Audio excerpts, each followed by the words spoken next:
Assalomu alaykum va rahmatullohi va barakatuh. Hurmatli Ekoferma kanali muxlislari. Bugun yerto'ladan qanaqa qilib unumli foydalansa bo'ladi, nimalar qilsa bo'ladi. Misol uchun men qilgan ishlarimni ko'rsatmoqchiman. Mana xonadonimizni ikkita xonasini tegi yerto'la. Mana shunaqa. Hop. Mana bu birinchi xona bo'lsa, bu ikkinchi xonaga kirish. Mana akfa eshigi zarar betda. Mana portichka ham zarar. Portichkasi ham mana eshikning o'ziga o'rnatilgan. Buni keyin aytib o'taman zararligini. Xo'p, mana bu g'irt endi o'zimizning o'zbekning podvoli. Oddiy podvol, 4x5 razmerli podvol. Xo'p, bu yerda men nima qilganman? Men bu yerda gidroponika qilganman. Mana gidroponika. Juda qiziqarli ish. Erinmasanglar sizlar ham qilinglar, ishlatasizlar. Hayvonlarga bersa bo'ladi. Odam o'zi ham yesa bo'ladi. Vidgras deyilgan bir vitaminni dabavka qilib. Hop, mana kesar bo'shroq qatorimiz bor edi. Chesnov piyoz ham ekib qo'ydim. Xudo xolasa ishlatamiz kesib. Xo'p, bu yerda avvalambor bunaqa ish qilish uchun Allohdan izn so'rab, bismillah deb boshlash kerak va yaxshilab qunt qilib, xohish zo'r bo'lishi kerak.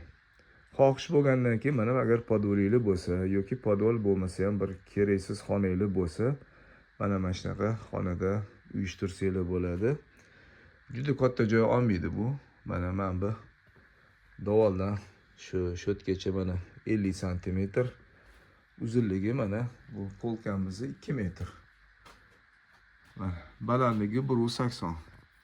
Mana shugacha yerda 1.80. Hech qiyin ish emas. Maza qilib yetishtirsa bo'ladi. Xohlagan narsangizni eksangiz bo'ladi. Xohlang bu bug'doy bo'lsin, arpa bo'lsin, jo'xori bo'lsin, xohlang aralashtirib birga bir qilib shuni uyushtirsa bo'ladi. Endi bu xonani mana razmeri 4x5 aytganimdek. Xo'p, bu yerda eng asosiy shartlardan bittasi mana bu yerda hozir mana qish keldi. Bu yerda issiq bo'lishi kerak. Temperatura doimiy stabilni ushlab turish kerak. Temperaturani o'lchash uchun mana bu tanaqamiz bor. Xo'p, mana ham namlik, ham temperaturani o'lchaydigan gigrometr. O'zmaklarda sotiladi, arzimagan bir 50-60 ming turadi. Mana tepasidagi bu gradus, bu namlik. Namlik 65 dan oshmasligi kerak. Gradus 15 dan 22 gacha bo'lishi kerak. 15 dan past bo'lsa, demak, bu o'smaydi gidroponika. 22 dan yuqori bo'lsa, chirishni boshlaydi. Mana bu gidroponikani misol uchun internetdan, bittan ko'rib qilganman. Bir yaxshi yigit bor, o'sha gidroponika deb ochsanglar, shu latoklarni qanaqa qilishlarini hammasini o'rgatgan. Qanaqa qilish kerak, qanaqa balandlikda palonsmadon necha mahal ivitiladi, qanaqa qilib uni yoyiladi, necha mahal suv sepiladi, shunaqa. Endi men sal o'zgartirish kiritganman. O'sha yigitni, yaxshi yigit, o'sha juda ko'p maslahat olganman. O'zimni demak, usulim bo'yicha qilaman. Xo'p, mana bu suv sepadigan. Mana shu motorligidan olgan ma'qul mashina. Motorligi qulay. Uni qo'lda pish qilib sepish juda bir og'ir, jonga ham tegib ketadi. Mana svetlar o'rnatiladi. Mana diodli anaqalar, lentalar. Bu ham pozmakda bo'ladi. Metri 12 ming, 13 ming turadi.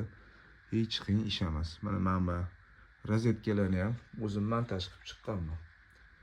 Xo'p, mana bu yerda hop, mana vodoprovod o'tgan edi podvoldan. Shundan ham unumli foydalandim-da, o'zim mana dazmoli bor, o'shandan kesib mana bunaqa suv tushirib qo'yganman.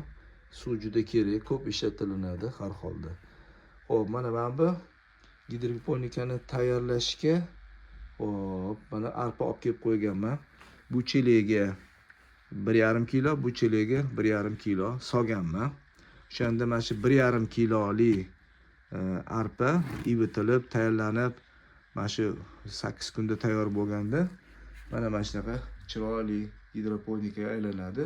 1,5 kilo taxminan 10-12 kiloga aylanadi. Juda foydali narsa.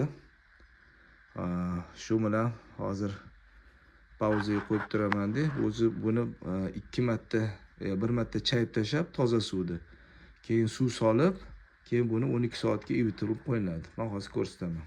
Davom etamiz. Mana arpaliga suv solib, 1 marta chayib tashab, yana toza suv solib, mana bunaqa nasos o'rnatib qo'yganman.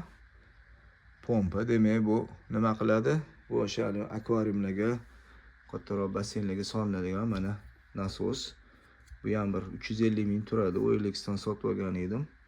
Xo'p, buni o'zi mana bunaqa anaqalari bor. Nasatkalari bor. Mana 6 ta vixiti bor. Mana 3 ta vixitini bitta chelagiga, mana uchida toshlari bor. Bitta chelagiga mana tubiga bundoq qilib qo'yib qo'yamiz.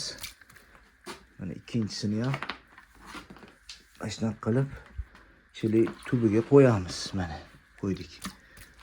Keyin hop, quruq qo'l bilan albatta mana bu yog'ini mana rozetkaga tiqib qo'yamiz. Mana ketdi.